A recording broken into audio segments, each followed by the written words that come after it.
ਅੱਜ ਆਪਾਂ ਲੂਇਸ ਜ਼ਬਰੀਨੀ ਦੀ ਜ਼ਿੰਦਗੀ ਦੀ ਸੱਚੀ ਕਹਾਣੀ ਡਿਸਕਸ ਕਰਾਂਗੇ, ਕਿਉਂਕਿ ਮੂਵੀ ਅਨਬ੍ਰੋਕਨ ਦੇ ਰਾਹੀਂ ਆਈ ਸੀ। ਆਪਾਂ ਮੂਵੀ ਦੀ ਸਟਾਰਟਿੰਗ ਵਿੱਚ ਵੇਖਦੇ ਹਾਂ ਕਿ ਜਦੋਂ ਲੂਇਸ ਬਹੁਤ ਛੋਟਾ ਸੀ ਤਾਂ ਉਹ ਬਹੁਤ ਸ਼ਰਾਰਤ ਕਰਦਾ ਸੀ। ਉਸ ਦੇ ਘਰ ਵਾਲੇ ਅਕਸਰ ਉਸ ਦੀਆਂ ਇਹਨਾਂ ਸ਼ਰਾਰਤਾਂ ਤੋਂ ਤੰਗ ਰਹਿੰਦੇ ਸਨ। ਉਸ ਦੇ ਪਿਤਾ ਉਸ ਨੂੰ ਬਹੁਤ ਮਾਰਿਆ ਕਰਦੇ ਸਨ ਕਿਉਂਕਿ ਉਹ ਡਰੱਗਸ ਦਾ ਵੀ ਯੂਜ਼ ਕਰਦਾ ਸੀ। ਤਾਂ ਇੱਕ ਵਾਰ ਐਵੇਂ ਹੀ ਲੂਇਸ ਇੱਕ ਸ਼ਰਾਰਤ ਕਰਦਾ ਹੈ ਤੇ ਉਸ ਦਾ ਵੱਡਾ ਭਾਈ ਉਸ ਦੇ ਮਗਰ ਦੌੜਨਾ ਸ਼ੁਰੂ ਕਰ ਦਿੰਦਾ ਹੈ ਅਤੇ ਲੂਇਸ ਦਾ ਵੱਡਾ ਭਰਾ ਨੋਟਿਸ ਕਰਦਾ ਹੈ ਕਿ ਲੂਇਸ ਬਹੁਤ ਤੇਜ਼ ਦੌੜਦਾ ਹੈ। ਲੂਇਸ ਦਾ ਵੱਡਾ ਭਰਾ ਉਸ ਦੀ ਰਨਿੰਗ ਨੂੰ ਵੇਖ ਕੇ ਇਹ ਫੈਸਲਾ ਕਰਦਾ ਹੈ ਕਿ ਉਹ ਲੂਇਸ ਨੂੰ ਇੱਕ ਰਨਰ ਬਣਾਏਗਾ। ਉਹ ਲੂਇਸ ਨੂੰ ਕਹਿੰਦਾ ਹੈ ਕਿ ਤੇਰੀ ਰਨਿੰਗ ਬਹੁਤ ਚੰਗੀ ਹੈ ਤੇ ਤੂੰ ਰਨਿੰਗ ਲਈ ਪ੍ਰੈਕਟਿਸ ਕਰ। ਪਰ ਉਸ ਦਾ ਛੋਟਾ ਭਰਾ ਲੂਇਸ ਕਹਿੰਦਾ ਹੈ ਕਿ ਮੈਨੂੰ ਆਪਦੇ ਆਪ ਤੇ ਵਿਸ਼ਵਾਸ ਨਹੀਂ ਹੈ। ਪਰ ਉਸ ਦਾ ਵੱਡਾ ਭਾਈ ਉੱਥੇ ਕਹਿੰਦਾ ਕਿ ਮੈਨੂੰ ਤੇਰੇ ਤੇ ਵਿਸ਼ਵਾਸ ਹੈ। ਉਹ ਅਗਲੇ ਹੀ ਦਿਨ ਤੋਂ ਰਨਿੰਗ ਦੀ ਪ੍ਰੈਕਟਿਸ ਸ਼ੁਰੂ ਕਰ ਦਿੰਦੇ ਹਨ। ਲੂਇਸ ਦਾ ਭਰਾ ਮਗਰ ਸਾਈਕਲ ਤੇ ਆਉਂਦਾ ਹੁੰਦਾ ਸੀ ਅਤੇ ਲੂਇਸ ਉਸ ਦੇ ਅੱਗੇ ਦੌੜਦਾ ਹੁੰਦਾ। ਤਾਂ ਐਵੇਂ ਹੀ ਦਿਨ ਬੀਤਦੇ ਹਨ। ਲੂਇਸ ਅਤੇ ਉਸ ਦਾ ਭਰਾ ਬਹੁਤ ਕੜੀ ਮਿਹਨਤ ਕਰਦੇ ਹਨ। ਲੂਇਸ ਆਪਣੀ ਉਮਰ ਦੇ ਬੱਚਿਆਂ ਦੇ ਮੁਕਾਬਲੇ ਬਹੁਤ ਤੇਜ਼ ਦੌੜ ਸਕਦਾ ਸੀ ਅਤੇ ਉਸ ਦਾ ਸਟੈਮਿਨਾ ਬਹੁਤ ਚੰਗਾ ਸੀ। ਐਵੇਂ ਹੀ ਆਪਾਂ ਨੂੰ ਇੱਕ ਸਕੂਲ ਦੀ ਰੇਸ ਦਾ ਦ੍ਰਿਸ਼ ਵਿਖਾਇਆ ਜਾਂਦਾ ਹੈ ਜਿਸ ਵਿੱਚ ਲੂਇਸ ਦੀ ਦੌੜ ਹੋ ਰਹੀ ਹੈ। ਦੇਖਦੇ ਹਾਂ ਕਿ ਸ਼ੁਰੂ ਦੇ ਵਿੱਚ ਤਾਂ ਲੂਇਸ ਬਹੁਤ ਚੰਗਾ ਨਹੀਂ ਕਰਦਾ, ਪਰ ਆਖਰ ਤੇ ਜਦ ਉਸ ਦਾ ਭਰਾ ਉਸ ਨੂੰ ਮੋਟੀਵੇਟ ਕਰਦਾ ਹੈ ਕਰਾਊਡ ਦੇ ਵਿੱਚੋਂ, ਤਾਂ ਲੂਇਸ ਬਹੁਤ ਚੰਗਾ ਭੱਜਣਾ ਸ਼ੁਰੂ ਕਰ ਦਿੰਦਾ ਹੈ ਤੇ ਰੇਸ ਨੂੰ ਫਸਟ ਤੇ ਖਤਮ ਕਰਦਾ ਹੈ, ਯਾਨੀ ਕਿ ਉਹ ਪਹਿਲੇ ਨੰਬਰ ਤੇ ਆਉਂਦਾ ਹੈ। ਤੇ ਇਸ ਤੋਂ ਬਾਅਦ ਲੂਇਸ ਐਵੇਂ ਹੀ ਪ੍ਰੈਕਟਿਸ ਕਰਦਾ ਜਾਂਦਾ ਹੈ ਤੇ ਦੇਖਦੇ ਹਾਂ ਕਿ ਲੂਇਸ ਵੱਡਾ ਹੋ ਗਿਆ ਹੈ। ਹੁਣ ਆਪਾਂ ਨੂੰ ਉਸ ਦੇ ਕਾਲਜ ਟਾਈਮ ਦੀ ਇੱਕ ਰੇਸ ਵਿਖਾਈ ਜਾਂਦੀ ਹੈ ਜਿਸ ਵਿੱਚ ਲੂਇਸ ਫਸਟ ਆਉਂਦਾ ਹੈ ਤੇ ਇੱਕ ਰਿਕਾਰਡ ਕਾਇਮ ਕਰ ਦਿੰਦਾ ਹੈ। ਇੰਨਾ ਤੇਜ਼ ਦੌੜਦਾ ਹੈ ਕਿ 4 ਮਿੰਟਾਂ ਦੇ ਵਿੱਚ 1 ਮਾਈਲ ਕਵਰ ਕਰ ਦਿੰਦਾ ਹੈ। ਹੁਣ ਆਪਾਂ ਜਾਣਦੇ ਹੀ ਹਾਂ ਕਿ 1 ਮਾਈਲ 1600 ਮੀਟਰ 4 ਮਿੰਟ ਦੇ ਵਿੱਚ ਕਵਰ ਕਰਨਾ ਬਹੁਤ ਹੀ ਔਖਾ ਕੰਮ ਹੈ, ਕਿਉਂਕਿ ਜੋ ਵੀ ਫੌਜ ਦੀ ਟ੍ਰੇਨਿੰਗ ਕਰਦੇ ਹਨ ਉਹਨਾਂ ਦਾ ਟਾਈਮ ਹੁੰਦਾ ਹੈ 5:40 ਤੇ 4 ਮਿੰਟ ਦੇ ਵਿੱਚ ਕਵਰ ਕਰਨਾ ਬਹੁਤ ਹੀ ਟਫ ਚੀਜ਼ ਹੈ ਅਤੇ ਸਭ ਜਾਣਦੇ ਹੀ ਹੋਣਗੇ। ਲੂਇਸ ਇੰਨਾ ਤੇਜ਼ ਦੌੜਦਾ ਹੈ ਕਿ ਉਹ ਇੱਕ ਰਿਕਾਰਡ ਕਾਇਮ ਕਰ ਦਿੰਦਾ ਹੈ ਕਿ ਅੱਜ ਤੋਂ ਪਹਿਲਾਂ 4 ਮਿੰਟਾਂ ਦੇ ਵਿੱਚ US ਦੇ ਕਿਸੇ ਵੀ ਕਾਲਜ ਦੇ ਸਟੂਡੈਂਟ ਨੇ 1600 ਮੀਟਰ ਦੀ ਰੇਸ ਖਤਮ ਨਹੀਂ ਕੀਤੀ। ਸੋਚੋ ਕਿੰਨਾ ਤਕੜਾ ਐਥਲੀਟ ਹੋਵੇਗਾ ਉਹ, ਇੰਨੀ ਮਿਹਨਤ ਕੀਤੀ ਹੈ ਜੋ ਉਸਨੇ। ਇਸ ਤੋਂ ਬਾਅਦ ਉਸ ਨੂੰ 올림픽 ਦੀ ਟੀਮ ਵਿੱਚ ਸ਼ਾਮਿਲ ਕਰ ਲਿਆ ਜਾਂਦਾ ਹੈ ਤੇ ਉਹਨਾਂ ਦੋਵਾਂ ਭਰਾਵਾਂ ਨੂੰ ਆਸ ਹੁੰਦੀ ਹੈ ਕਿ ਉਹਨਾਂ ਦਾ ਕੁਝ ਨਹੀਂ ਬਣੇਗਾ ਤੇ ਉਹ ਹਾਰ ਜਾਣਗੇ। ਉਹਨਾਂ ਨੂੰ ਉਮੀਦ ਇਸ ਲਈ ਨਹੀਂ ਹੁੰਦੀ ਕਿਉਂਕਿ ਉਹਨਾਂ ਨੂੰ ਪਤਾ ਹੈ ਉਹ ਹਜੇ ਇੰਨੇ ਕਾਬਲ ਵੀ ਨਹੀਂ ਬਣੇ ਹਨ ਕਿ ਉਹ ਵਰਲਡ ਦੇ ਬੈਸਟ ਐਥਲੀਟਸ ਨਾਲ ਆਪਣਾ ਕੰਪੀਟੀਸ਼ਨ ਕਰ ਸਕਣ 올림픽ਸ ਦੇ ਵਿੱਚ। ਅਤੇ ਹੁੰਦਾ ਹੀ ਕੁਝ ਇਦਾਂ ਦਾ ਹੀ ਹੈ, ਜਦ ਲੂਇਸ 올림픽 ਦੀ ਰੇਸ ਵਿੱਚ ਦੌੜ ਰਿਹਾ ਹੁੰਦਾ ਹੈ ਤਾਂ ਉਹ ਸਾਰੇ ਹੀ ਐਥਲੀਟਸ ਤੋਂ ਬਹੁਤ ਹੀ ਪਿੱਛੇ ਰਹਿ ਜਾਂਦਾ ਹੈ। ਪਰ ਉਹ ਇੱਕ ਹੋਰ ਰਿਕਾਰਡ ਬਣਾ ਲੈਂਦਾ ਹੈ ਕਿ ਅੱਜ ਤੋਂ ਪਹਿਲਾਂ ਇੰਨਾ ਤੇਜ਼ ਆਖਰੀ ਗੇੜਾ 5000 ਮੀਟਰ ਦਾ ਕਿਸੇ ਨੇ ਵੀ ਨਹੀਂ ਲਾਇਆ ਹੈ ਅਤੇ ਇਹ ਵੀ ਇੱਕ ਰਿਕਾਰਡ ਬਣ ਜਾਂਦਾ ਹੈ। ਅਤੇ ਉਹ ਦੋਵੇਂ ਭਰਾ ਸੋਚਦੇ ਹਨ ਕਿ ਇਸ ਵਾਰ ਤੋਂ ਕੁਝ ਨਹੀਂ ਕਰ ਸਕੇ, ਪਰ ਅਗਲਾ 올림픽 ਜੋ ਕਿ 4 ਸਾਲਾਂ ਬਾਅਦ ਟੋਕੀਓ ਵਿੱਚ ਹੋਣਾ ਹੈ ਉਸ ਵਿੱਚ ਜ਼ਰੂਰ ਉਹ ਆਪਣੇ ਦੇਸ਼ ਲਈ ਮੈਡਲ ਲੈ ਕੇ ਆਉਣਗੇ ਅਤੇ ਤਿਆਰੀ ਅਗਲੇ ਹੀ ਦਿਨ ਤੋਂ ਸ਼ੁਰੂ ਕਰ ਦਿੰਦੇ ਹਨ। ਹੁਣ ਆਪਾਂ ਨੂੰ ਕੁਝ ਸਾਲ ਬਾਅਦ ਦਾ ਦ੍ਰਿਸ਼ ਵਿਖਾਇਆ ਜਾਂਦਾ ਹੈ ਜਿੱਥੇ ਕਿ ਆਪਾਂ ਨੂੰ ਪਤਾ ਚੱਲਦਾ ਹੈ ਕਿ ਜੰਗ ਸ਼ੁਰੂ ਹੋ ਗਈ ਹੈ, ਵਰਲਡ ਵਾਰ 2, ਅਤੇ ਟੋਕੀਓ 올림픽ਸ ਰੱਦ ਹੋ ਚੁੱਕਾ ਹੈ ਅਤੇ ਹੁਣ ਲੂਇਸ ਫੌਜ ਵਿੱਚ ਭਰਤੀ ਹੋ ਚੁੱਕਾ ਹੈ ਅਤੇ ਉਸ ਦੀ ਡਿਊਟੀ ਹੈ ਦੁਸ਼ਮਣ ਦੇ ਇਲਾਕਿਆਂ ਤੇ ਜਾ ਕੇ ਜਹਾਜ਼ ਰਾਹੀਂ ਬੰਬ ਸੁੱਟਣਾ। ਉਹਨਾਂ ਦੀ ਇੱਕ ਆਪਣੀ ਟੀਮ ਹੈ 10-12 ਬੰਦਿਆਂ ਦੀ ਜੋ ਕਿ ਦੁਸ਼ਮਣ ਦੇ ਇਲਾਕੇ ਤੇ ਜਾਂਦੀ ਹੈ ਅਤੇ ਉੱਥੇ ਜਾ ਕੇ ਬੰਬ ਵਿਸਫੋਟ ਕਰਦੀ ਹੈ। ਆਪਾਂ ਨੂੰ ਐਵੇਂ ਵਿਖਾਇਆ ਜਾਂਦਾ ਹੈ ਕਿ ਉਹ ਆਪਣਾ ਕੰਮ ਕਰ ਰਹੇ ਹੁੰਦੇ ਹਨ, ਆਪਣੇ ਜਹਾਜ਼ ਤੇ ਆਪਣੀ ਟੀਮ ਨਾਲ ਜਾ ਰਹੇ ਹੁੰਦੇ ਹਨ ਤੇ ਅਚਾਨਕ ਉਹਨਾਂ ਦੇ ਜਹਾਜ਼ ਵਿੱਚ ਖਰਾਬੀ ਆ ਜਾਂਦੀ ਹੈ। ਬੜੀ ਹੀ ਮੁਸ਼ਕਿਲ ਨਾਲ ਜਹਾਜ਼ ਨੂੰ ਉਹ ਸੇਫਲੀ ਲੈਂਡ ਕਰਵਾ ਸਕਦੇ ਹਨ। ਆਪਾਂ ਦੇਖਦੇ ਹਾਂ ਕਿ ਲੂਇਸ ਹਜੇ ਵੀ ਆਪਣੀ ਟ੍ਰੇਨਿੰਗ ਜਾਰੀ ਰੱਖਦਾ ਹੈ। ਉਹ ਹਜੇ ਵੀ ਡੇਲੀ ਦੌੜਦਾ ਹੈ ਇਸ ਆਸ ਵਿੱਚ ਕਿ 올림픽ਸ ਦੇ ਵਿੱਚ ਮੈਡਲ ਲੈ ਕੇ ਆਵੇਗਾ ਅਤੇ ਆਪਾਂ ਨੂੰ ਇੰਝ ਸੀਨ ਵਿਖਾਏ ਜਾਂਦੇ ਹਨ ਕਿ ਉਸ ਦਾ ਦੋਸਤ ਉਸ ਦੇ ਪਿੱਛੇ ਗੱਡੀ ਤੇ ਆ ਰਿਹਾ ਹੈ ਤੇ ਲੂਇਸ ਆਪਣੀ ਦੌੜ ਦੀ ਪ੍ਰੈਕਟਿਸ ਕਰ ਰਿਹਾ ਹੈ। ਐਵੇਂ ਹੀ ਆਪਾਂ ਦੇਖਦੇ ਹਨ ਕਿ ਲੂਇਸ ਅਤੇ ਉਸ ਦੀ ਟੀਮ ਆਪਣਾ ਮਿਸ਼ਨ ਕੰਪਲੀਟ ਕਰਕੇ ਰੈਸਟ ਕਰ ਰਹੀ ਹੁੰਦੀ ਹੈ ਅਤੇ ਉਹਨਾਂ ਨੂੰ ਇੱਕ ਆਦਮੀ ਆ ਕੇ ਦੱਸਦਾ ਹੈ ਕਿ ਉਹਨਾਂ ਨੇ ਇੱਕ ਨਵਾਂ ਮਿਸ਼ਨ ਆਇਆ ਹੈ ਅਤੇ ਇਸ ਵਿੱਚ ਉਹਨਾਂ ਨੇ ਬੰਦਿਆਂ ਨੂੰ ਨਹੀਂ ਮਾਰਨਾ ਹੈ ਬਲਕਿ ਬਚਾਉਣਾ ਹੈ। ਉਹਨਾਂ ਦੇ ਕੁਝ ਸਾਥੀ ਸਮੁੰਦਰ ਵਿੱਚ ਫਸ ਗਏ ਹਨ ਅਤੇ ਉਹਨਾਂ ਨੂੰ ਭਾਲਣ ਜਾਣਾ ਹੈ ਲੂਇਸ ਅਤੇ ਉਸ ਦੀ ਟੀਮ ਨੇ, ਪਰ ਉਹਨਾਂ ਦੇ ਆਪਣੇ ਜਹਾਜ਼ ਦੀ ਹਾਲਤ ਵੀ ਕੁਝ ਜ਼ਿਆਦਾ ਠੀਕ ਨਹੀਂ ਹੈ। ਪਰ ਫਿਰ ਵੀ ਉਹ ਮਿਸ਼ਨ ਨੂੰ ਅੰਜਾਮ ਦਿੰਦੇ ਹੋਏ ਮਿਸ਼ਨ ਨੂੰ ਸ਼ੁਰੂ ਕਰ ਦਿੰਦੇ ਹਨ ਅਤੇ ਕਾਫੀ ਲੰਬਾ ਸਫ਼ਰ ਲਗਭਗ 2 ਘੰਟੇ ਦੇ ਸਫ਼ਰ ਤੱਕ ਸਮੁੰਦਰ ਦੇ ਅੰਦਰ ਤੱਕ ਆ ਜਾਂਦੇ ਹਨ ਅਤੇ ਉੱਥੇ ਜਾ ਕੇ ਭਾਲਣ ਦੀ ਬਜਾਏ ਕਿਸੇ ਨੂੰ ਉਹਨਾਂ ਦੀ ਆਪਣੀ ਕਿਸਮਤ ਧੋਖਾ ਦੇ ਦਿੰਦੀ ਹੈ ਤੇ ਜਹਾਜ਼ ਪਾਣੀ ਦੇ ਵਿੱਚ ਖਰਾਬ ਹੋ ਜਾਂਦਾ ਹੈ ਅਤੇ ਜਹਾਜ਼ ਪਾਣੀ ਦੇ ਉੱਤੇ ਕ੍ਰੈਸ਼ ਕਰ ਜਾਂਦਾ ਹੈ। ਜੋ ਪ੍ਰੋਬਲਮ ਪਹਿਲਾਂ ਆ ਰਹੀ ਸੀ ਉਸ ਦੀ ਵਜ੍ਹਾ ਦੇ ਨਾਲ, ਅਤੇ ਉਹਨਾਂ ਦੇ ਸਾਰੇ ਹੀ ਸਾਥੀ ਮਾਰੇ ਜਾਂਦੇ ਹਨ। ਬਸ ਇੱਕ ਲੂਇਸ ਅਤੇ ਉਸ ਦੇ 2 ਹੋਰ ਸਾਥੀ ਬਚਦੇ ਹਨ ਇਸ ਘਟਨਾ ਦੇ ਵਿੱਚ ਅਤੇ ਉਹਨਾਂ ਕੋਲੇ 2 에ਅਰ ਬੋਟਸ ਹੁੰਦੀਆਂ ਹਨ। ਉਹ ਕਿਸੇ ਤਰ੍ਹਾਂ ਉਸ ਦੇ ਉੱਪਰ ਐਡਜਸਟ ਕਰਕੇ ਬੈਠ ਜਾਂਦੇ ਹਨ ਤੇ ਹੁਣ ਬਸ 3 ਹੀ ਬਚੇ ਹਨ ਇਸ ਸਮੁੰਦਰ ਵਿੱਚ, ਜਿਸ ਦਾ ਕੋਈ ਅੰਤ ਕਿਸੇ ਪਾਸੇ ਵੀ ਨਜ਼ਰ ਨਹੀਂ ਆ ਰਿਹਾ ਹੈ। ਅਤੇ ਉਹਨਾਂ ਕੋਲ ਖਾਣ ਲਈ ਸਿਰਫ ਕੁਝ ਚਾਕਲੇਟਸ ਹਨ ਅਤੇ ਰਹਿਣ ਲਈ ਸਿਰਫ 2 ਬੋਟਸ ਹਨ ਜੋ ਕਿ ਹਵਾ ਦੀਆਂ ਭਰੀਆਂ ਹੋਈਆਂ ਹਨ। ਅਤੇ ਉਹ ਤਿੰਨੇ ਜਣੇ ਉਸ ਤੇ ਐਡਜਸਟ ਕਰਦੇ ਹਨ ਅਤੇ ਫੈਸਲਾ ਕਰਦੇ ਹਨ ਕਿ ਜੋ ਚਾਕਲੇਟਸ ਆਪਣੇ ਕੋਲ ਬਚੀਆਂ ਹਨ ਸਿਰਫ ਉਹੀ ਖਾਣਾ ਹੈ ਆਪਣੇ ਕੋਲ ਅਤੇ ਆਪਾਂ ਇਸ ਨੂੰ ਬਚਾ ਕੇ ਇਸਤੇਮਾਲ ਕਰਾਂਗੇ, ਕਿਉਂਕਿ ਆਪਾਂ ਨੂੰ ਕੁਝ ਪਤਾ ਨਹੀਂ ਕਿ ਕੌਣ ਕਦੋਂ ਆਪਾਂ ਨੂੰ ਬਚਾਉਣ ਆਵੇਗਾ ਤੇ ਆਪਣੀ ਇੱਥੇ ਮੌਤ ਵੀ ਹੋ ਸਕਦੀ ਹੈ। ਅਤੇ ਜਦ ਰਾਤ ਪੈਂਦੀ ਹੈ ਤਾਂ ਮਾਹੌਲ ਬਹੁਤ ਹੀ ਡਰਾਵਨਾ ਹੋ ਜਾਂਦਾ ਹੈ ਅਤੇ ਸਵੇਰ ਉਹ ਉੱਠ ਕੇ ਵੇਖਦੇ ਹਨ ਕਿ ਉਹਨਾਂ ਦੀਆਂ ਸਾਰੀਆਂ ਚਾਕਲੇਟਸ ਜੋ ਉਹਨਾਂ ਨੇ ਬਚਾਈਆਂ ਸਨ ਉਹ ਖਤਮ ਹੋ ਚੁੱਕੀਆਂ ਹਨ, ਕਿਉਂਕਿ ਉਹਨਾਂ ਦੇ ਤੀਸਰੇ ਸਾਥੀ ਨੇ ਉਹਨਾਂ ਨੂੰ ਖਾ ਲਿਆ ਹੈ। ਲੂਇਸ ਉਸ ਦੇ ਉੱਤੇ ਬਹੁਤ ਹੀ ਗੁੱਸਾ ਕਰਦਾ ਹੈ ਕਿਉਂਕਿ ਉਹਨਾਂ ਕੋਲੇ ਉਹੀ ਮਾਤਰ ਇੱਕ ਖਾਣਾ ਸੀਗਾ ਜਿਸ ਦੇ ਨਾਲ ਉਹ ਬਚ ਸਕਦੇ ਸਨ, ਪਰ ਹੁਣ ਉਹ ਵੀ ਖਤਮ ਹੋ ਗਿਆ ਹੈ। ਹੁਣ ਉਹਨਾਂ ਨੂੰ ਉੱਥੇ ਲਗਭਗ 5-7 ਦਿਨ ਐਵੇਂ ਹੀ ਭੁੱਖੇ ਭਾਣੇ ਬੀਤਦੇ ਹਨ ਅਤੇ ਉਹ ਦੇਖਦੇ ਹਨ ਕਿ ਉੱਪਰੋਂ ਦੀ ਇੱਕ ਆਸ ਦੀ ਕਿਰਨ ਜਾ ਰਹੀ ਹੈ, ਇੱਕ ਜਹਾਜ਼ ਲੰਘ ਰਿਹਾ ਹੈ ਉਹਨਾਂ ਦੇ ਉੱਪਰ ਦੀ। ਉਹ ਹਵਾ ਦੀਆਂ ਛੱਲਾਂ ਮਾਰ ਕੇ ਉਸ ਨੂੰ ਸਿਗਨਲ ਦਿੰਦੇ ਹਨ, ਪਰ ਬਦਕਿਸਮਤੀ ਦੇ ਨਾਲ ਇਹ ਜਹਾਜ਼ ਦੁਸ਼ਮਣਾਂ ਦਾ ਜਾਨੀ ਕਿ ਜਾਪਾਨੀਆਂ ਦਾ ਨਿਕਲਦਾ ਹੈ ਅਤੇ ਉਹ ਗੋਲੀਆਂ ਸਟਾਰਟ ਕਰ ਦਿੰਦੇ ਹਨ ਲੂਇਸ ਅਤੇ ਉਸਦੇ ਸਾਥੀਆਂ ਦੇ ਉੱਪਰ। ਲੂਇਸ ਅਤੇ ਉਸਦੇ ਸਾਥੀ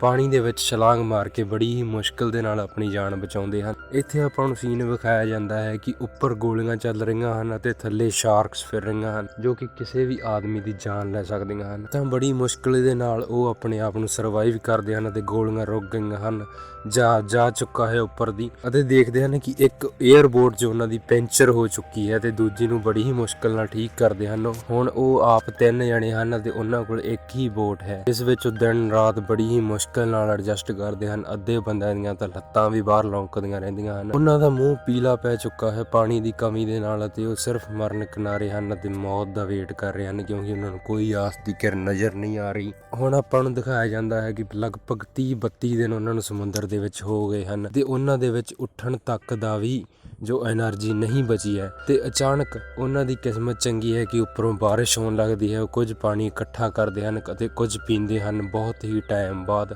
ਹੁਣ ਐਵੇਂ ਹੀ ਇੱਕ ਦਿਨ ਉਹਨਾਂ ਦੀ ਬੋਟ ਤੇ ਆ ਕੇ ਇੱਕ ਪਰਿੰਦਾ ਬੈਠਦਾ ਹੈ ਅਤੇ ਉਹਨਾਂ ਨੂੰ ਪਤਾ ਹੈ ਕਿ ਇਹ ਪਰਿੰਦਾ ਇੱਕ ਖਾਣਾ ਹੈ ਅਤੇ ਉਹਨਾਂ ਨੇ ਜੇ ਇਹ ਮੌਕਾ ਗਵਾ ਦਿੱਤਾ ਤਾਂ ਇਸ ਤੋਂ ਬਾਅਦ ਪਤਾ ਨਹੀਂ ਕਿ ਕਦ ਉਹਨਾਂ ਨੂੰ ਕੁਝ ਖਾਣ ਨੂੰ ਨਸੀਬ ਹੋਵੇਗਾ। ਅਤੇ ਉਹ ਕਰਦੇ ਵੀ ਐਵੇਂ ਹੀ ਹਨ, ਉਹ ਉਸ ਪਰਿੰਦੇ ਨੂੰ ਫੜ ਲੈਂਦੇ ਹਨ ਤੇ ਉਸ ਨੂੰ ਐਵੇਂ ਹੀ ਖਾਣ ਲੱਗਦੇ ਹਨ ਕੱਚਾ ਹੀ। ਉਹ ਉਸ ਨੂੰ ਖਾ ਤਾਂ ਲੈਂਦੇ ਹਨ ਪਰ ਉਹਨਾਂ ਦੇ ਹਜਮ ਨਹੀਂ ਹੁੰਦਾ ਤੇ ਉਹ ਉਲਟੀ ਕਰਕੇ ਉਸ ਨੂੰ ਉਦੋਂ ਹੀ ਬਾਹਰ ਸੁੱਟ ਦਿੰਦੇ ਹਨ। ਅਤੇ ਕੁਝ ਦਿਨ ਹੋਰ ਬੀਤਦੇ ਹਨ ਅਤੇ ਉਹਨਾਂ ਦੇ ਤੀਸਰੇ ਸਾਥੀ ਦੀ ਮਾਨਸਿਕ ਤਣਾਅ ਦੇ ਨਾਲ ਅਤੇ ਭੁੱਖ ਦੇ ਨਾਲ ਮੌਤ ਹੋ ਜਾਂਦੀ ਹੈ ਅਤੇ ਬਹੁਤ ਹੀ ਦੁਖੀ ਹੋ ਕੇ ਉਸ ਨੂੰ ਪਾਣੀ ਦੇ ਵਿੱਚ ਹੀ ਵਹਾ ਕੇ ਛੱਡ ਦਿੰਦੇ ਹਨ। ਹੁਣ ਕੁਝ ਦਿਨ ਹੋਰ ਬੀਤਦੇ ਹਨ ਤੇ ਇੱਕ ਦਿਨ ਉਹ ਵੇਖਦੇ ਹਨ ਇੱਕ ਜਹਾਜ਼ ਉਹਨਾਂ ਦੀ ਤਰਫ ਆ ਰਿਹਾ, ਸਮੁੰਦਰੀ ਜਹਾਜ਼। ਉਸ ਨੂੰ ਇਸ਼ਾਰੇ ਕਰਦੇ ਹਨ ਅਤੇ ਉਹ ਉਹਨਾਂ ਨੂੰ ਦੇਖ ਲੈਂਦੇ ਹਨ, ਪਰ ਫਿਰ ਬਦਕਿਸਮਤੀ ਦੇ ਨਾਲ ਇਹ ਜਹਾਜ਼ ਜਾਪਾਨੀਆਂ ਦਾ ਨਿਕਲਦਾ ਹੈ ਤੇ ਉਸ ਨੂੰ ਬੰਦੀ ਬਣਾ ਲੈਂਦੇ ਹਨ ਲੂਇਸ ਅਤੇ ਉਸਦੇ ਸਾਥੀਆਂ ਨੂੰ, ਅਤੇ ਆਪਣੇ ਕੈਂਪ ਦੇ ਵਿੱਚ ਲੈ ਜਾਂਦੇ ਹਨ ਜਿੱਥੇ ਉਹ ਆਪਣੇ ਦੁਸ਼ਮਣਾਂ ਦੇ ਕੈਦੀਆਂ ਨੂੰ ਰੱਖਦੇ ਸਨ। ਤੇ ਹੋਰ ਵੀ ਬਹੁਤ 40-50 ਫੌਜੀ ਸਨ ਜੋ ਕਿ ਅਮਰੀਕਾ ਦੇ ਸਨ ਅਤੇ ਜਾਪਾਨ ਨੇ ਕੈਦੀ ਬਣਾਏ ਹੋਏ ਸਨ।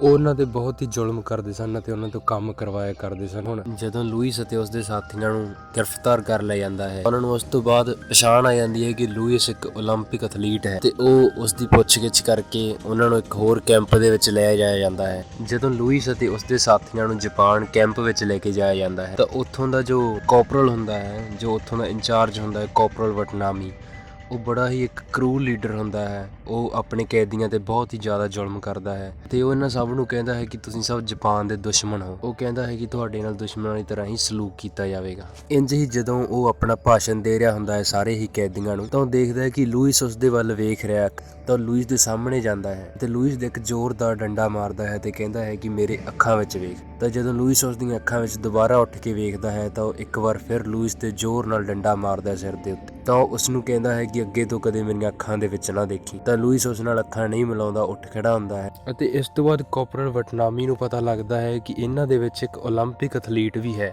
ਅਤੇ ਉਹ ਸਭ ਦੇ ਸਾਹਮਣੇ ਆ ਕੇ ਪੁੱਛਦਾ ਹੈ ਕਿ ਮੈਨੂੰ ਆਪ ਹੀ ਦੱਸ ਦਿਓ ਕੌਣ ਹੈ ਉਹ ਓਲੰਪਿਕ ਐਥਲੀਟ। ਸ਼ੁਰੂ ਦੇ ਵਿੱਚ ਤਾਂ ਲੂਇਸ ਦੱਸਦਾ ਨਹੀਂ ਕਿ ਮੈਂ ਓਲੰਪਿਕ ਐਥਲੀਟ ਆ, ਉਸ ਨੂੰ ਪਤਾ ਹੈ ਮੇਰੇ ਨਾਲ ਬਹੁਤ ਬੁਰੀ ਤਰ੍ਹਾਂ ਸਲੂਕ ਕਰੇਗਾ। ਡਰਦੇ ਹੋਏ ਲੂਇਸ ਆਪਣਾ ਹੱਥ ਖੜਾ ਕਰ ਦਿੰਦਾ ਹੈ ਕਿ ਉਹ ਹੀ ਓਲੰਪਿਕ ਐਥਲੀਟ ਹੈ। ਇਸ ਤੋਂ ਬਾਅਦ ਉਹ ਆਪਣੇ ਇੱਕ ਫੌਜੀ ਦੀ ਅਤੇ ਲੂਇਸ ਦੀ ਰੇਸ ਕਰਵਾਉਂਦਾ ਹੈ। ਹੁਣ ਲੂਇਸ ਉਸ ਰੇਸ ਵਿੱਚ ਹਾਰ ਜਾਂਦਾ ਹੈ ਇੱਕ ਆਮ ਜਿਹੇ ਫੌਜੀ ਤੇ। ਦੇਖੋ ਇੰਨਾ ਤਕੜਾ ਐਥਲੀਟ ਜੋ ਕਿ 4 ਮਿੰਟਾਂ ਦੇ ਵਿੱਚ ਸਿਰਫ 4 ਮਿੰਟਾਂ ਦੇ ਵਿੱਚ 1600 ਮੀਟਰ ਕਵਰ ਕਰਨ ਦੀ ਸ਼ਮਤਾ ਰੱਖਦਾ ਸੀ। ਉਹ ਬੰਦਾ ਇੱਕ ਆਮ ਫੌਜੀ ਤੋਂ ਹਾਰ ਗਿਆ। ਓਲੰਪਿਕ ਰਨਰ ਇੱਕ ਆਮ ਫੌਜੀ ਤੋਂ ਹਾਰ ਗਿਆ ਤੇ ਕਾਰਨ ਕੀ ਸੀ? ਕਿਉਂਕਿ ਉਹ ਬਹੁਤ ਦਿਨਾਂ ਤੋਂ ਭੁੱਖਾ ਸੀ, ਉਸਦੇ ਸਰੀਰ ਅੰਦਰ ਕਮਜ਼ੋਰੀ ਸੀ, ਇਸ ਲਈ ਉਹ ਹਾਰ ਗਿਆ। ਅਤੇ ਇਸ ਤੋਂ ਬਾਅਦ ਲੂਇਸ ਥੱਲੇ ਡਿੱਗ ਪੈਂਦਾ ਹੈ ਰੇਸ ਖਤਮ ਕਰਨ ਤੋਂ ਬਾਅਦ ਅਤੇ ਕਾਰਪੋਰਲ ਵਟਨਾਮੀ ਉਸਨੂੰ ਬਹੁਤ ਕੁੱਟਦਾ ਹੈ ਡੰਡਿਆਂ ਦੇ ਨਾਲ। ਉਸ ਨੂੰ ਇੰਨਾ ਕੁੱਟਦਾ ਹੈ ਜਿਵੇਂ ਕਿ ਉਸ ਦੇ ਨਾਲ ਕੋਈ ਪਰਸਨਲ ਖੁੰਦਕ ਕੱਢ ਰਿਹਾ ਹੋਵੇ। ਇਸ ਤੋਂ ਬਾਅਦ ਉਹ ਸਾਰੇ ਹੀ ਕੈਦੀਆਂ ਤੋਂ ਬਹੁਤ ਕੰਮ ਕਰਵਾਉਂਦਾ ਹੈ। ਹੁਣ ਇੱਕ ਦਿਨ ਲੂਇਸ ਨੂੰ ਅਫਸਰ ਬੁਲਾਉਂਦੇ ਹਨ ਤੇ ਉਸ ਨੂੰ ਕਹਿੰਦੇ ਹਨ ਕਿ ਅਮਰੀਕੀ ਸਰਕਾਰ ਨੇ ਦੇਸ਼ ਵਿੱਚ ਇਹ ਐਲਾਨ ਕਰ ਦਿੱਤਾ ਹੈ ਕਿ ਲੂਇਸ ਹੁਣ ਜ਼ਿੰਦਾ ਨਹੀਂ ਰਿਹਾ ਤੇ ਉਹ ਜੰਗ ਵਿੱਚ ਮਾਰਿਆ ਜਾ ਚੁੱਕਾ ਹੈ। ਅਤੇ ਉਹ ਲੂਇਸ ਨੂੰ ਆਪਣੇ ਇੱਕ ਰੇਡੀਓ ਸਟੇਸ਼ਨ ਤੇ ਬੁਲਾਉਂਦੇ ਹਨ ਅਤੇ ਕਹਿੰਦੇ ਹਨ ਕਿ ਤੂੰ ਆਪਣੇ ਪਰਿਵਾਰ ਨੂੰ ਦੱਸ ਸਕਦਾ ਹੈ ਕਿ ਤੂੰ ਹਜੇ ਵੀ ਜ਼ਿੰਦਾ ਹੈ। ਲੂਇਸ ਐਵੇਂ ਹੀ ਕਰਦਾ ਹੈ, ਪਰਿਵਾਰ ਨੂੰ ਮੈਰੀ ਕ੍ਰਿਸਮਸ ਵਿਸ਼ ਕਰਦਾ ਹੈ ਅਤੇ ਦੱਸਦਾ ਹੈ ਕਿ ਮੈਂ ਇੱਥੇ ਠੀਕ ਠਾਕ ਹਾਂ। ਉਸਦੇ ਪਰਿਵਾਰ ਵਾਲੇ ਇਸ ਦ੍ਰਿਸ਼ ਨੂੰ ਵੇਖ ਕੇ ਬਹੁਤ ਹੀ ਭਾਵੁਕ ਹੋ ਜਾਂਦੇ ਹਨ ਕਿ ਪਤਾ ਨਹੀਂ ਉਸਦੀ ਕੀ ਹਾਲਤ ਹੋਵੇਗੀ ਉਸ ਕੈਂਪ ਦੇ ਵਿੱਚ। ਅਤੇ ਉਸ ਨੂੰ ਹੋਰ ਵੀ ਕਹਿੰਦੇ ਹਨ ਕਿ ਅਮਰੀਕਾ ਦੇ ਖਿਲਾਫ ਇਸ ਲੈਟਰ ਤੇ ਜੋ ਵੀ ਲਿਖਿਆ ਹੈ ਤੂੰ ਇਹ ਬੋਲ ਦੇ। ਪਰ ਲੂਇਸ ਉਹ ਨਹੀਂ ਬੋਲਦਾ ਕਿਉਂਕਿ ਉਸ ਨੂੰ ਪਤਾ ਹੈ ਸਹੀ ਨਹੀਂ ਹੈ ਅਤੇ ਇਸ ਵਿੱਚ ਜੋ ਕੁਝ ਵੀ ਲਿਖਿਆ ਉਹ ਗਲਤ। ਲਾਲਚ ਦਿੰਦੇ ਹਨ ਕਿ ਤੂੰ ਜੋ ਇਹ ਬੋਲੇਗਾ ਉਸ ਤੋਂ ਬਾਅਦ ਤੈਨੂੰ ਅਸੀਂ ਇੱਕ ਇੱਥੇ ਚੰਗੀ ਲਾਈਫ ਦੇਵਾਂਗੇ, ਨਹੀਂ ਬੋਲੇਗਾ ਤੈਨੂੰ ਵਾਪਸ ਕੈਂਪ ਭੇਜ ਦਿੱਤਾ ਜਾਊਗਾ। ਤੇ ਉਹ ਐਵੇਂ ਹੀ ਕਰਦੇ ਹਨ। ਲੂਇਸ ਦੇ ਨਾ ਬੋਲਣ ਤੇ ਉਸ ਨੂੰ ਵਾਪਸ ਕੈਂਪ ਦੇ ਵਿੱਚ ਭੇਜ ਦਿੰਦੇ ਹਨ। ਹੁਣ ਜੋ ਕਾਰਪੋਰਲ ਵਟਨਾਮੀ ਹੁੰਦਾ ਹੈ ਉਹ ਲੂਇਸ ਨੂੰ ਆਪਣੇ ਕੋਲ ਬੁਲਾਉਂਦਾ ਹੈ ਤੇ ਕਹਿੰਦਾ ਹੈ ਕਿ ਮੈਨੂੰ ਪਹਿਲੇ ਹੀ ਦਿਨ ਪਤਾ ਲੱਗ ਚੁੱਕਾ ਸੀ ਕਿ ਤੂੰ ਵੀ ਮੇਰੇ ਵੱਲ ਬਹੁਤ ਮਜ਼ਬੂਤ ਹੈ, ਪਰ ਤੂੰ ਆਦਰ ਨਹੀਂ ਕਰਦਾ, ਤੈਨੂੰ ਕਿਸੇ ਚੀਜ਼ ਦੀ ਸਮਝ ਨਹੀਂ ਆਉਂਦੀ। ਉਹ ਲੂਇਸ ਦੇ ਹੱਥ ਪਿੱਛੋਂ ਬੰਨ੍ਹ ਦਿੰਦਾ ਹੈ ਤੇ ਕਹਿੰਦਾ ਹੈ ਕਿ ਸਾਰਾ ਹੀ ਸਟਾਫ, ਸਾਰੇ ਹੀ ਕੈਦੀ ਇਸ ਨੂੰ ਇੱਕ ਇੱਕ ਮੁੱਕਾ ਮਾਰਨਗੇ। ਉਹ ਉਹਨਾਂ ਨੂੰ ਮਜਬੂਰ ਕਰਦਾ ਹੈ ਮੁੱਕਾ ਮਾਰਨ ਲਈ। ਉਹ ਕਹਿੰਦਾ ਹੈ ਕਿ ਜੇਕਰ ਤੁਸੀਂ ਇਸ ਨੂੰ ਇੱਕ ਇੱਕ ਮੁੱਕਾ ਨਾ ਮਾਰੋਗੇ ਤਾਂ ਮੈਂ ਇਸ ਦੇ ਦੋਸਤ ਨੂੰ ਮਾਰੂੰਗਾ। ਉਹ ਐਵੇਂ ਹੀ ਕਰਦਾ ਹੈ। ਜਦੋਂ ਉਸ ਦੇ ਦੋਸਤ ਨੂੰ ਮਾਰਨਾ ਸ਼ੁਰੂ ਕਰਦਾ ਹੈ ਤਾਂ ਲੂਇਸ ਕਹਿੰਦਾ ਹੈ ਕਿ ਨਹੀਂ, ਤੁਸੀਂ ਮੇਰੇ ਮੁੱਕਾ ਮਾਰ ਸਕਦੇ ਹੋ ਅਤੇ ਸਾਰਿਆਂ ਨੂੰ ਫੋਰਸ ਕਰਦਾ ਹੈ ਕਿ ਮੇਰੇ ਮੁੱਕਾ ਮਾਰੋ। ਐਵੇਂ ਹੀ ਹੁੰਦਾ ਹੈ। ਇਹ ਸਾਰਾ ਪ੍ਰੋਸੈਸ 2 ਘੰਟੇ ਚੱਲਿਆ ਸੀ ਤੇ ਇਸ ਵਿੱਚ ਲਗਭਗ 220 ਦੇ ਕਰੀਬ ਮੁੱਕੇ ਲੂਇਸ ਦੇ ਮਾਰੇ ਗਏ ਸਨ। ਤੇ ਲੂਇਸ ਇੰਨੇ ਮੁੱਕੇ ਖਾਣ ਤੋਂ ਬਾਅਦ ਲੂਇਸ ਉੱਠਣ ਦੇ ਵੀ ਕਾਬਿਲ ਨਹੀਂ ਰਹਿੰਦਾ, ਉਹ ਉੱਥੇ ਹੀ ਡਿੱਗਿਆ ਰਹਿੰਦਾ ਹੈ ਸਾਰੀ ਰਾਤ। ਇਸ ਤੋਂ ਬਾਅਦ ਸਾਰੇ ਹੀ ਕੈਦੀਆਂ ਦੀ ਜ਼ਿੰਦਗੀ ਦੇ ਵਿੱਚ ਇੱਕ ਚੰਗੀ ਖਬਰ ਇਹ ਆਉਂਦੀ ਹੈ, ਜੋ ਕਾਰਪੋਰਲ ਵਟਨਾਮੀ ਹੈ ਉਸਦਾ ਟ੍ਰਾਂਸਫਰ ਕਿਤੇ ਹੋਰ ਹੋ ਚੁੱਕਿਆ ਹੈ ਤੇ ਉਹ ਇਸ ਥਾਂ ਨੂੰ ਛੱਡ ਕੇ ਜਾ ਰਿਹਾ ਹੈ। ਹੁਣ ਇੱਥੇ ਇੱਕ ਨਵਾਂ ਇੰਚਾਰਜ ਆਏਗਾ ਇਸ ਕੈਂਪ ਨੂੰ ਸਾਂਭਣ ਦੇ ਲਈ। ਇਹ ਸਭ ਸੁਣ ਕੇ ਇਹ ਕੈਦੀ ਸਾਰੇ ਹੀ ਬਹੁਤ ਖੁਸ਼ ਹੋ ਜਾਂਦੇ ਹਨ। ਇੱਕ ਰਾਤ ਉਹਨਾਂ ਦੇ ਕੈਂਪ ਦੇ ਵਿੱਚ ਬੰਬਬਾਰੀ ਹੁੰਦੀ ਹੈ ਜੋ ਕਿ ਦੁਸ਼ਮਣਾਂ ਨੇ ਕੀਤੀ ਸੀ ਅਤੇ ਉਹਨਾਂ ਦਾ ਸਾਰਾ ਕੈਂਪ ਮੱਚ ਜਾਂਦਾ ਹੈ ਅਤੇ ਸਭ ਕੁਝ ਤਬਾਹ ਹੋ ਜਾਂਦਾ ਹੈ। ਹੁਣ ਜਿੰਨੇ ਵੀ ਕੈਦੀ ਇਸ ਬੰਬਬਾਰੀ ਵਿੱਚ ਬਚਦੇ ਹਨ ਉਹਨਾਂ ਨੂੰ ਟ੍ਰਾਂਸਫਰ ਕਰਕੇ ਇੱਕ ਹੋਰ ਕੈਂਪ ਦੇ ਵਿੱਚ ਭੇਜ ਦਿੱਤਾ ਜਾਂਦਾ ਹੈ। ਤੇ ਉੱਥੇ ਜਾ ਕੇ ਖਬਰ ਇਹ ਮਿਲਦੀ ਹੈ ਕਿ ਜਿੱਥੇ ਕੈਂਪ ਵਿੱਚ ਉਹਨਾਂ ਨੂੰ ਸ਼ਿਫਟ ਕੀਤਾ ਗਿਆ ਹੈ ਉਸ ਦਾ ਇੰਚਾਰਜ ਹੋਰ ਕੋਈ ਨਹੀਂ ਬਲਕਿ ਕਾਰਪੋਰਲ ਵਟਨਾਮੀ ਹੈ। ਕਾਰਪੋਰਲ ਵਟਨਾਮੀ ਨੂੰ ਵੇਖ ਕੇ ਦੰਗ ਰਹਿ ਜਾਂਦੇ ਹਨ ਕਿ ਸਾਡਾ ਵਾਹ ਫੇਰ ਇਸ ਦੇ ਨਾਲ ਪੈ ਚੁੱਕਾ ਹੈ ਤੇ ਲੂਇਸ ਤਾਂ ਉਸ ਨੂੰ ਵੇਖ ਕੇ ਬੇਹੋਸ਼ ਹੀ ਹੋ ਜਾਂਦਾ ਹੈ। ਅਗਲੇ ਦਿਨ ਸਾਰੇ ਹੀ ਕੈਦੀਆਂ ਨੂੰ ਫਿਰ ਤੋਂ ਉਹਨਾਂ ਦੇ ਇੰਚਾਰਜ ਨਾਲ ਮਿਲਾਇਆ ਜਾਂਦਾ ਹੈ। ਕਾਰਪੋਰਲ ਵਟਨਾਮੀ ਲੂਇਸ ਨੂੰ ਵੇਖ ਕੇ ਉਸਦੇ ਸਾਹਮਣੇ ਆ ਜਾਂਦਾ ਹੈ, ਕਹਿੰਦਾ ਹੈ ਕਿ ਤੂੰ ਮੇਰੇ ਅੱਖਾਂ ਦੇ ਵਿੱਚ ਕਿਉਂ ਨਹੀਂ ਵੇਖਦਾ, ਪਰ ਉਹ ਬਿਨਾਂ ਗੱਲ ਤੋਂ ਵੀ ਉਸਦੇ ਮਾਰ ਜਾਂਦਾ ਹੈ। ਉਹ ਉਸਤੇ ਜ਼ੋਰਦਾਰ ਡੰਡਾ ਮਾਰਦਾ ਤੇ ਲੂਇਸ ਵਿਚਾਰਾ ਲੜਖੜਾ ਕੇ ਥੱਲੇ ਡਿੱਗ ਪੈਂਦਾ ਹੈ। ਹੁਣ ਅਗਲੇ ਦਿਨ ਤੋਂ ਸਾਰੇ ਹੀ ਕੈਦੀ ਕੰਮ ਤੇ ਲੱਗ ਜਾਂਦੇ ਹਨ ਤੇ ਇੱਥੋਂ ਦਾ ਕੰਮ ਪਹਿਲਾਂ ਵਾਲੇ ਕੈਂਪ ਨਾਲੋਂ ਬਹੁਤ ਹੀ ਜ਼ਿਆਦਾ ਮੁਸ਼ਕਲ ਹੁੰਦਾ ਹੈ ਕਿਉਂਕਿ ਇੱਥੋਂ ਦੇ ਕੈਂਪ ਵਿੱਚ ਉਹਨਾਂ ਨੇ ਗੋਲੇ ਨੂੰ ਕਿਸ਼ਤੀਆਂ ਤੇ ਲੋਡ ਕਰਨਾ ਹੁੰਦਾ ਹੈ। ਇੱਕ ਦਿਨ ਇੰਜ ਹੀ ਲੂਇਸ ਕੰਮ ਕਰ ਰਿਹਾ ਹੁੰਦਾ ਹੈ ਤਾਂ ਉਸ ਨੂੰ ਇੱਕ ਸੈਨਿਕ ਧੱਕਾ ਮਾਰ ਕੇ ਥੱਲੇ ਸਿੱਟ ਦਿੰਦਾ ਹੈ, ਜਿਸ ਵਿੱਚ ਉਸਦੇ ਪੈਰ ਦੇ ਵਿੱਚ ਵੀ ਮੋਚ ਆ ਜਾਂਦੀ ਹੈ। ਤੇ ਇੱਕ ਦਿਨ ਲੂਇਸ ਥੱਕਿਆ ਥਕਾਇਆ ਖੰਭੇ ਦਾ ਸਹਾਰਾ ਲੈ ਕੇ ਰੈਸਟ ਕਰਨ ਲੱਗ ਜਾਂਦਾ ਹੈ ਤੇ ਉਹੀ ਸੈਨਿਕ ਉੱਥੇ ਆਉਂਦਾ ਹੈ ਜਿਸ ਨੇ ਉਸ ਨੂੰ ਅੜਕਾ ਕੇ ਸਿੱਟਿਆ ਸੀ ਤੇ ਉਹ ਉਸ ਨੂੰ ਬਾਹ ਫੜ ਕੇ ਕਾਰਪੋਰਲ ਵਟਨਾਮੀ ਦੇ ਕੋਲ ਲੈ ਜਾਂਦਾ ਹੈ। ਕਾਰਪੋਰਲ ਵਟਨਾਮੀ ਨੂੰ ਕਹਿੰਦਾ ਹੈ ਕਿ ਇਹ ਕੰਮ ਨਹੀਂ ਕਰ ਰਿਹਾ ਸੀ। ਕਾਰਪੋਰਲ ਵਟਨਾਮੀ ਹੁਣ ਪੂਰਾ ਉਸ ਤੇ ਗੁੱਸਾ ਕਰਦਾ ਹੈ। ਹੁਣ ਕਾਰਪੋਰਲ ਵਟਨਾਮੀ ਵੇਖਦਾ ਹੈ ਕਿ ਉੱਥੇ ਬਹੁਤ ਹੀ ਸੁਭਾਰੀਆਂ ਜੋ ਬਹੁਤ ਸਾਰੀਆਂ ਲੱਕੜਾਂ ਪਈਆਂ ਹਨ। ਕਾਰਪੋਰਲ ਵਟਨਾਮੀ ਲੂਇਸ ਨੂੰ ਉਹਨਾਂ ਵਿੱਚੋਂ ਇੱਕ ਨੂੰ ਚੱਕਣ ਲਈ ਕਹਿੰਦਾ ਹੈ ਤੇ ਕਹਿੰਦਾ ਹੈ ਕਿ ਇਸ ਨੂੰ ਆਪਣੇ ਸਿਰ ਦੇ ਉੱਪਰ ਚੱਕ ਲੈ। ਲੂਇਸ ਉਸ ਨੂੰ ਕਿਵੇਂ ਨਾ ਕਿਵੇਂ ਉਸ ਬਹੁਤ ਭਾਰੀ ਲੱਕੜ ਨੂੰ ਆਪਦੇ ਸਿਰ ਦੇ ਉੱਪਰ ਚੁੱਕਦਾ ਹੈ। ਕਾਰਪੋਰਲ ਵਟਨਾਮੀ ਆਪਦੇ ਸਿਪਾਹੀ ਨੂੰ ਆਰਡਰ ਦਿੰਦਾ ਹੈ ਕਿ ਜੇਕਰ ਇਹ ਲੱਕੜ ਨੂੰ ਥੱਲੇ ਸੁੱਟੇ ਤਾਂ ਇਸ ਨੂੰ ਉਸੇ ਹੀ ਪਲ ਸ਼ੂਟ ਕਰ ਦੇਣਾ। ਲੂਇਸ ਕਿਵੇਂ ਨਾ ਕਿਵੇਂ ਲੱਕੜ ਨੂੰ ਚੁੱਕ ਕੇ ਰੱਖਦਾ ਹੈ, ਪਰ ਹੁਣ ਉਹ ਲੱਕੜ ਸਿਰ ਦੇ ਉੱਪਰ ਨਹੀਂ ਰਹਿੰਦੀ, ਉਹ ਨੀਚੇ ਆਉਂਦੀ ਆਉਂਦੀ ਉਸਦੇ ਮੋਢਿਆਂ ਤੇ ਆ ਜਾਂਦੀ ਹੈ ਅਤੇ ਲੂਇਸ ਕਿਵੇਂ ਨਾ ਕਿਵੇਂ ਹਜੇ ਵੀ ਉਸ ਨੂੰ ਰੋਕ ਕੇ ਰੱਖਦਾ ਹੈ ਅਤੇ ਉਹਨੂੰ ਆਪਦੇ ਭਰਾ ਦੀ ਕਹੀ ਹੋਈ ਇੱਕ ਗੱਲ ਯਾਦ ਆਉਂਦੀ ਹੈ। ਉਹ ਕਹਿੰਦਾ ਹੁੰਦਾ ਸੀ ਕਿ ਦੁੱਖ ਦੇ ਕੁਝ ਪਲਾਂ ਦੀ ਕੀਮਤ ਸਾਰੀ ਜ਼ਿੰਦਗੀ ਦੀ ਕੀਮਤ ਹੁੰਦੀ ਹੈ। ਜੇਕਰ ਆਪਾਂ ਦੁੱਖ ਦੇ ਕੁਝ ਪਲ ਕੱਟ ਲਏ ਸਾਰੀ ਜ਼ਿੰਦਗੀ ਖੁਸ਼ ਰਹਿ ਸਕਾਂਗੇ। ਉਹਨਾਂ ਚੀਜ਼ਾਂ ਨੂੰ ਯਾਦ ਕਰਦਾ ਹੋਇਆ ਹਿੰਮਤ ਜੁਟਾ ਕੇ ਲੱਕੜ ਨੂੰ ਚੁੱਕ ਕੇ ਰੱਖਦਾ ਹੈ ਅਤੇ ਉਹ ਹੌਸਲਾ ਕਰਕੇ ਕਾਰਪੋਰਲ ਵਟਨਾਮੀ ਦੀਆਂ ਅੱਖਾਂ ਵਿੱਚ ਵੇਖਦਾ ਹੈ ਅਤੇ ਇੱਥੋਂ ਆਪਾਂ ਨੂੰ ਪਤਾ ਲੱਗਦਾ ਹੈ ਕਿ ਲੂਇਸ ਨੇ ਹੁਣ ਆਪਣੇ ਡਰ ਤੇ ਕਾਬੂ ਪਾ ਲਿਆ ਹੈ। ਲੂਇਸ ਉਸ ਨੂੰ ਇੰਜ ਹੀ ਘੂਰਦਾ ਰਹਿੰਦਾ ਹੈ ਤੇ ਆਪਣੇ ਮੋਢਿਆਂ ਦੇ ਉੱਪਰ ਰੱਖੀ ਲੱਕੜ ਨੂੰ ਚੁੱਕ ਕੇ ਆਪਦੇ ਸਿਰ ਦੇ ਉੱਪਰ ਕਰ ਲੈਂਦਾ ਹੈ ਅਤੇ ਜ਼ੋਰ ਦੀ ਚੀਕ ਮਾਰਦਾ ਹੈ, ਜਿਸ ਨੂੰ ਸਾਰੇ ਹੀ ਕੈਦੀ ਵੇਖਣ ਲੱਗ ਜਾਂਦੇ ਹਨ ਅਤੇ ਬਹੁਤ ਖੁਸ਼ ਹੁੰਦੇ ਹਨ। ਕਾਰਪੋਰਲ ਵਟਨਾਮੀ ਆਪਦੀ ਇੰਨੀ ਬੇਇੱਜ਼ਤੀ ਵੇਖ ਕੇ ਆਪਣਾ ਡੰਡਾ ਚੁੱਕਦਾ ਹੈ ਤੇ ਲੂਇਸ ਨੂੰ ਇੰਨੀ ਬੁਰੀ ਤਰ੍ਹਾਂ ਮਾਰਦਾ ਹੈ ਕਿ ਉਹ ਮਾਰਦਾ ਆਪ ਵੀ ਥੱਕ ਜਾਂਦਾ ਹੈ। ਇੱਕ ਥਾਂ ਬੈਠ ਕੇ ਸਾਹ ਲੈਣ ਲੱਗ ਜਾਂਦਾ ਹੈ। ਹੁਣ ਆਪਾਂ ਦੇਖਦੇ ਹਾਂ ਕਿ ਲੂਇਸ ਦੀ ਇੰਨੀ ਕੁੱਟਮਾਰ ਤੋਂ ਬਾਅਦ ਲੂਇਸ ਉੱਠਣ ਦੇ ਵੀ ਲਾਇਕ ਨਹੀਂ ਬਚਿਆ ਅਤੇ ਲੂਇਸ ਸਾਰੀ ਰਾਤ ਉੱਥੇ ਹੀ ਪਿਆ ਰਹਿੰਦਾ ਹੈ। ਹੁਣ ਆਪਾਂ ਵੇਖਦੇ ਹਾਂ ਕਿ ਇੱਕ ਦਿਨ ਸਾਰੇ ਹੀ ਕੈਦੀਆਂ ਨੂੰ ਇੱਕ ਨਿਯੋਤਾ ਦਿੱਤਾ ਜਾਂਦਾ ਹੈ ਕਿ ਹੁਣ ਲੜਾਈ ਖਤਮ ਹੋਣ ਦੀ ਕਗਾਰ ਤੇ ਹੈ ਤੇ ਤੁਸੀਂ ਸਾਡੇ ਨਾਲ ਆ ਕੇ ਸਾਡੀ ਪਵਿੱਤਰ ਨਦੀ ਵਿੱਚ ਇਸ਼ਨਾਨ ਕਰੋ। ਲੂਇਸ ਨੂੰ ਪਤਾ ਹੈ ਤੇ ਬਾਕੀ ਵੀ ਕੈਦੀਆਂ ਨੂੰ ਪਤਾ ਹੈ ਕਿ ਹੁਣੇ ਸਾਨੂੰ ਮਾਰ ਦੇਣਗੇ, ਤਾਂ ਉਹ ਸਾਰੇ ਨਦੀ ਦੇ ਵਿੱਚ ਚਲੇ ਜਾਂਦੇ ਹਨ ਤੇ ਸਾਰਿਆਂ ਦੇ ਚਿਹਰਿਆਂ ਤੇ ਡਰ ਬਣਿਆ ਹੋਇਆ ਹੈ ਕਿਉਂਕਿ ਉਹ ਆਪਦੀਆਂ ਯਾਦਾਂ ਵਿੱਚ ਖੋ ਗਏ ਹਨ, ਕਿਉਂਕਿ ਉਹਨਾਂ ਨੇ ਆਪਦੇ ਪਲ ਆਪਦੀਆਂ ਫੈਮਿਲੀਜ਼ ਦੇ ਨਾਲ ਗੁਜ਼ਾਰੇ ਹਨ, ਕਿਉਂਕਿ ਹੁਣ ਉਹਨਾਂ ਦੀ ਮੌਤ ਉਹਨਾਂ ਦੇ ਸਿਰ ਤੇ ਹੈ। ਪਰ ਉਹ ਵੇਖਦੇ ਹਨ ਕਿ ਉੱਪਰੋਂ ਦੀ ਇੱਕ ਜਹਾਜ਼ ਆ ਰਿਹਾ ਜੋ ਕਿ ਹੋਰ ਕੋਈ ਨਹੀਂ ਅਮਰੀਕੀ ਜਹਾਜ਼ ਹੈ। ਉੱਪਰੋਂ ਖਾਣਾ ਸਿੱਟਦੇ ਹਨ ਅਤੇ ਉਹ ਸਾਰੇ ਖੁਸ਼ੀ ਮਨਾਉਂਦੇ ਹੋਏ ਆਖਦੇ ਹਨ ਕਿ ਜੰਗ ਖਤਮ ਹੋ ਚੁੱਕੀ ਹੈ ਅਤੇ ਹੋਰ ਵੀ ਬਹੁਤ ਸਾਰੇ ਅਮਰੀਕੀ ਜਹਾਜ਼ ਉੱਪਰੋਂ ਦੀ ਗੁਜ਼ਰਦੇ ਹਨ ਤੇ ਉਹਨਾਂ ਲਈ ਖਾਣਾ ਸਿੱਟਦੇ ਹਨ ਤੇ ਹੁਣ ਸਾਰੇ ਹੀ ਕੈਦੀ ਖੁਸ਼ ਹੋ ਚੁੱਕੇ ਹਨ। ਉਹਨਾਂ ਨੂੰ ਪਤਾ ਹੈ ਕਿ ਉਹਨਾਂ ਦੀ ਜਾਨ ਬਚ ਚੁੱਕੀ ਹੈ। ਹੁਣ ਸਾਰੇ ਹੀ ਕੈਦੀ ਇੰਜੋਏ ਕਰ ਰਹੇ ਹੁੰਦੇ ਹਨ ਤੇ ਖੁਸ਼ੀਆਂ ਮਨਾ ਰਹੇ ਹੁੰਦੇ ਹਨ ਕਿ ਉਹਨਾਂ ਦੀ ਜਾਨ ਬਚ ਗਈ ਹੈ। ਪਰ ਲੂਇਸ ਉਹਦੇ ਦਿਮਾਗ ਵਿੱਚ ਇੱਕ ਚੀਜ਼ ਆਉਂਦੀ ਹੈ। ਉਹ ਅਚਾਨਕ ਉਸ ਕਮਰੇ ਵਿੱਚ ਜਾਂਦਾ ਹੈ ਜਿੱਥੇ ਕਿ ਕਾਰਪੋਰਲ ਵਟਨਾਮੀ ਸੋਇਆ ਕਰਦਾ ਸੀ ਰਾਤ ਦੇ ਟਾਈਮ ਤੇ। ਵੇਖਦਾ ਹੈ ਕਿ ਉੱਥੇ ਕਾਰਪੋਰਲ ਵਟਨਾਮੀ ਨਹੀਂ ਹੈ, ਉਸ ਦਾ ਬਿਸਤਰ ਹੈ ਤੇ ਉਸ ਤੋਂ ਉਹ ਡੰਡਾ ਪਿਆ ਹੈ ਜਿਸ ਨਾਲ ਲੂਇਸ ਨੂੰ ਬਹੁਤ ਹੀ ਬੁਰੀ ਤਰ੍ਹਾਂ ਮਾਰਿਆ ਕਰਦਾ ਸੀ। ਤੇ ਉਹ ਵੇਖਦਾ ਹੈ ਕਿ ਉਸ ਕਮਰੇ ਵਿੱਚ ਇੱਕ ਤਸਵੀਰ ਲੱਗੀ ਹੋਈ ਹੈ ਜਿਸ ਵਿੱਚ ਕਾਰਪੋਰਲ ਵਟਨਾਮੀ ਅਤੇ ਉਸ ਦੇ ਪਿਤਾ ਦੀ ਫੋਟੋ ਹੈ, ਜਿਸ ਵਿੱਚ ਕਾਰਪੋਰਲ ਵਟਨਾਮੀ ਬਹੁਤ ਹੀ ਛੋਟਾ ਹੈ। ਸਾਰੇ ਹੀ ਫੌਜੀਆਂ ਨੂੰ ਆਪਦੇ ਦੇਸ਼ ਵਾਪਸ ਲਿਆਂਦਾ ਜਾਂਦਾ ਤੇ ਆਪਾਂ ਵੇਖਦੇ ਹਾਂ ਕਿ ਲੂਇਸ ਆਪਦੀ ਸਰਜਮੀ ਦੇ ਆਪਦੀ ਧਰਤੀ ਦੇ ਉਤਰਨ ਤੋਂ ਬਾਅਦ ਸਭ ਤੋਂ ਪਹਿਲਾਂ ਆਪਦੀ ਮਿੱਟੀ ਨੂੰ ਚੁੰਮਦਾ ਹੈ ਅਤੇ ਬਹੁਤ ਖੁਸ਼ ਹੁੰਦਾ ਹੈ। ਇਸ ਤੋਂ ਬਾਅਦ ਉਹ ਆਪਦੀ ਫੈਮਿਲੀ ਨੂੰ ਮਿਲਦਾ ਹੈ, ਆਪਦੇ ਭਰਾ ਨੂੰ, ਆਪਦੀ ਮਾਂ ਨੂੰ, ਅਤੇ ਬਹੁਤ ਹੀ ਖੁਸ਼ ਹੁੰਦਾ ਹੈ ਕਿ ਉਸ ਦੀ ਜਾਨ ਬਚ ਚੁੱਕੀ ਹੈ। ਅਤੇ ਫਿਰ 1947 ਦੇ ਵਿੱਚ ਲੂਇਸ ਦਾ ਵਿਆਹ ਹੋ ਜਾਂਦਾ ਹੈ ਅਤੇ ਉਸ ਦੇ ਘਰ ਇੱਕ ਧੀ ਅਤੇ ਇੱਕ ਪੁੱਤਰ ਜਨਮ ਲੈਂਦਾ ਹੈ। ਹੁਣ ਲੂਇਸ ਕਾਫੀ ਸਾਲਾਂ ਤੋਂ ਬਾਅਦ ਜਦੋਂ ਉਸ ਦੀ ਉਮਰ ਵੱਧ ਕੇ ਕਾਫੀ ਹੋ ਚੁੱਕੀ ਹੈ, ਜਾਪਾਨ ਜਾਂਦਾ ਹੈ ਤੇ ਉਹ ਫੈਸਲਾ ਕਰਦਾ ਹੈ ਕਿ ਉਹਨਾਂ ਸਾਰੇ ਹੀ ਅਫਸਰਾਂ ਨੂੰ ਮਿਲੇਗਾ ਜੋ ਉਸ ਟਾਈਮ ਦੇ ਵਿੱਚ ਇਨਵੋਲਵ ਸਨ, ਜਦੋਂ ਉਹ ਕੈਦੀ ਸਨ, ਉੱਥੇ ਬੰਦੀ ਸਨ।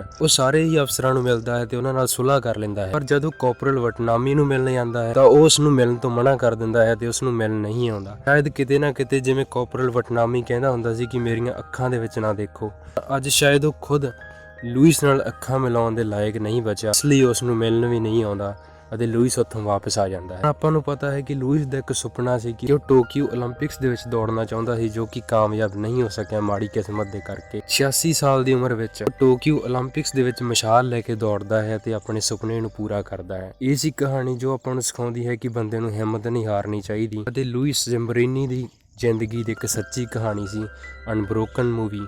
ਇਸ ਨੂੰ IMDb ਤੇ ਬਹੁਤ ਹੀ ਚੰਗੀ ਰੇਟਿੰਗ ਮਿਲੀ ਹੈ ਤੇ ਮੈਂ ਅੱਗੇ ਵੀ ਐਵੇਂ ਹੀ ਤਰ੍ਹਾਂ ਦੀਆਂ ਸਟੋਰੀਆਂ ਐਕਸਪਲੇਨ ਕਰਦਾ ਰਹੂੰਗਾ। ਜੇ ਵੀਡੀਓ ਚੰਗੀ ਲੱਗੀ ਹੋਵੇ ਤਾਂ ਮੇਰੇ ਚੈਨਲ ਨੂੰ ਜਰੂਰ ਸਬਸਕ੍ਰਾਈਬ ਕਰਨਾ।